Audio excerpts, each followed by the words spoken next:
you, Mr. Speaker. I wholeheartedly support this bill, both in principle and in detail, but farmers in my constituency in Wiltshire are hoping for some assurances about their future from ministers this evening. The context for this debate is the fact that's not often mentioned, hasn't been mentioned much, I think, today, which is the fact we have very cheap food in this country. Households spend less on food in the UK than in any other country in the world except for Singapore and the United States.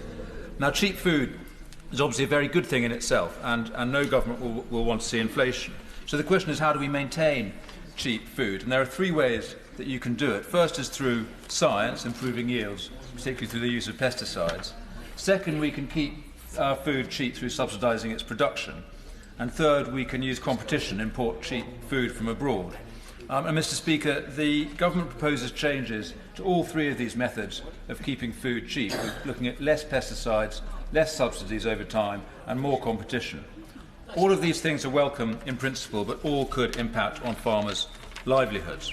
I'm sure they won't, but I hope we can get some assurances. First, on the science, we can and should lead the world in the development of sustainable food, but we need to be pragmatic, not absolutist, in the way we proceed here. And I share the concerns of my friend, the member for the Cotswolds, about the use of nicotinoids, particularly in their impact on the oilseed rape crop. We either need to allow neonics or prohibit imports that use them.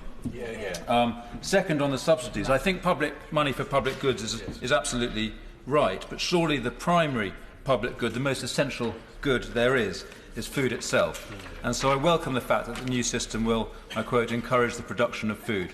And I urge ministers to emphasise this and reassure farmers that they won't be turned into mere wardens of the landscape. And lastly, on competition, farmers support the principle of free trade, or at least I hope they do, and think they should. We want to sell our beef and lamb to America, and we don't fear their produce coming here. But that only works if we have a genuine free market where producers compete on a like-for-like basis across a genuine level playing field. In that market, Britain, and Wiltshire most of all, Mr. Speaker, will be a winner. Thank you.